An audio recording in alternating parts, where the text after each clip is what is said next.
If you're a local business and you're looking to grow online, you're going to want to watch this video because today me and CJ Bachmann are bringing you the 5 local things that you can do SEO-wise to help yourself right now.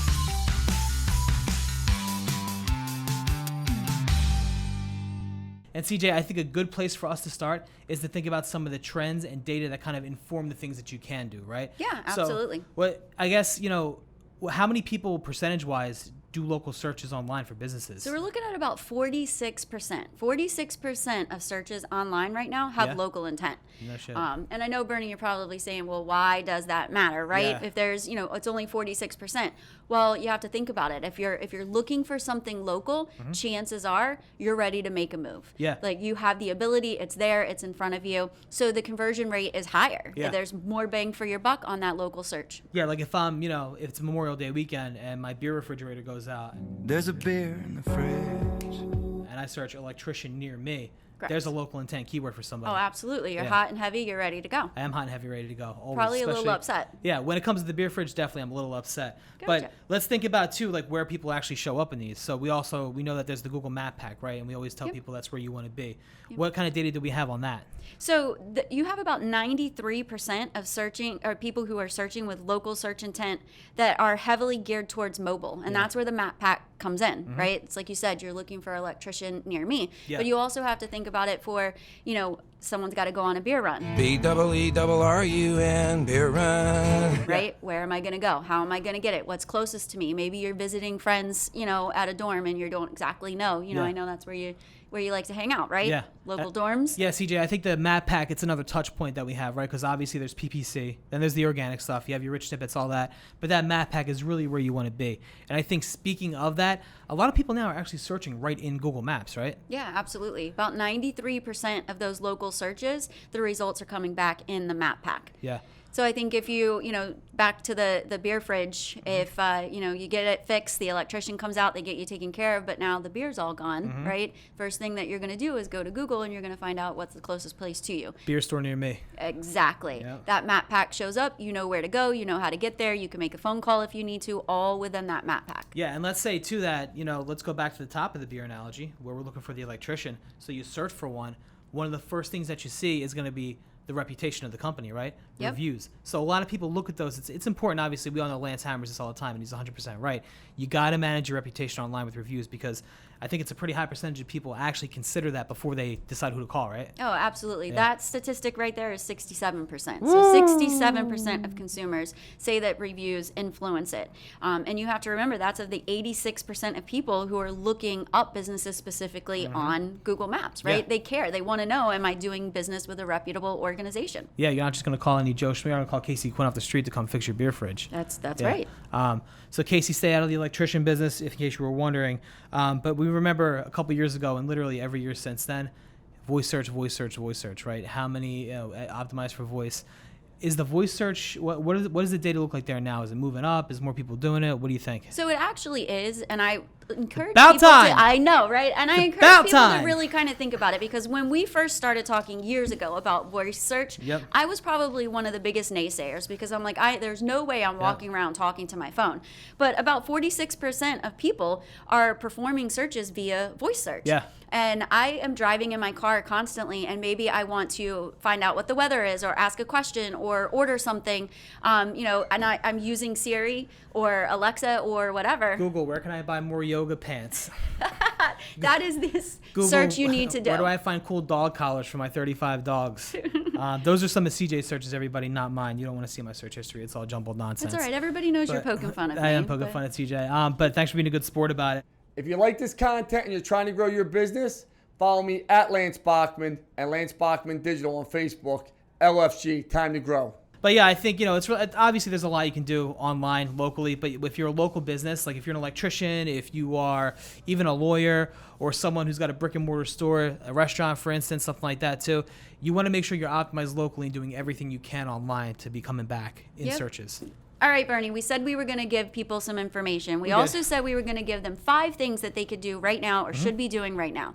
So let's take it from the top and let's think about Google My Business. We're talking about local intent. So one of the things that people can do is claim their Google My Business if they haven't done that. Somebody, a couple days ago, a guy came to me and I was talking to him and he was like, yeah, I had this thing on Google that comes up and all these bad reviews, but I can't fix them or change them. It turned out he hadn't claimed his Google My Business yet. And he was getting all these reviews because Google would just pull in data to fill your Google My Business out based on whatever's online. Yep. And this guy was having trouble getting bad reviews, but all he had to do was go claim it. Make sure he verified the location, had control of it, could start posting and soliciting good reviews to come in and combat that negative score that he had. Yeah, and it accounts for about 14% of the local ranking power. Yeah. So it's huge. And it's like you said, Google wants their end user to have a very good experience. So if you're not going to give them the information, they're going to find it from wherever they can. Yeah, and I think that's number one. Obviously, he's claimed the Google My Business. But number two, you can't just have the profile. You got to work in it. Absolutely. You got to optimize that profile, CJ. Yeah, absolutely. So- you can't tell Google to send people to you unless you're telling Google what you're doing, Yeah. what you're about, who you are. Yeah. You're getting reviews to it. You're selecting the, your industry, the verticals that you work in, the services, products that you offer, like really being able to optimize that page. No different than we would optimize a website. We want to make sure that Google My Business is optimized. And a lot of people don't know that, like, they'll say like, oh, I have my pictures here on my Google My Business and I'm getting a couple of reviews, but there's other stuff you can do. You can add your services in there. You can add your products in there. You can describe them. And like you said with reviews, you can actually coach people when they leave you reviews to have certain keywords in there, so that it better optimizes the listing and gives you more, exposure online. Yeah, and also things like coupons, right? Different initiatives and things that you have going on, events, things like that, being able to kind of let people know what's going on. People don't necessarily want to leave the search engine result page if they don't have to. So the more information you can give them about why they should use your business, the better opportunity you have. Yeah.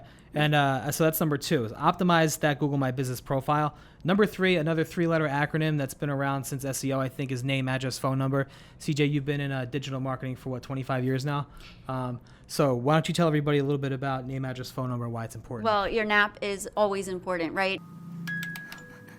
And consistency is the biggest thing that Google wants to make sure that they have. Yeah. So if you have a legitimate business, that means people have a way to contact you. You have an address, and your business name is consistent across the board. So Google started this a long time ago in their algorithm as one of their ranking factors, and it continues to be prominent. So your name across every platform you have needs to be consistent. Your address needs to be consistent. If you have multiple locations, there's a way to tell Google, hey, I have multiple locations. And the phone number, it needs to be consistent. It doesn't matter if you're using call tracking numbers or static phone numbers, any of that. You want to make sure that on your platforms that you're as consistent as possible with your name, address, and phone number. Like you said, NAP has been around for a long time and it's not going anywhere. No, it's definitely not going anywhere. So that's number three. Number four here, CJ, add a location-specific About Us page. Yeah, absolutely. You want to make sure that your About Us page is telling people where you're at, and that you include links to all of your social media. And if you have multiple locations, you want to make sure that it's all broken out and each location has its own page. Bernie, we talking about local intent, right? Yeah. So if I have 5 locations and I have one About Us page that's talking about all 5 locations on there, it's going to be very, very hard for Google to distinguish my Philadelphia office from, my Sarasota, Florida office. So being able to break that out and really let people know that they're dealing with a local company, super important. Very important. And I think, the last one here is optimize for voice search. CJ, how exactly does one optimize for voice search? Semantics. There we go. So when we're putting information on a page, when we're actually writing content for a page, we're writing it for Google, we want to think about how people are going to speak. Yeah.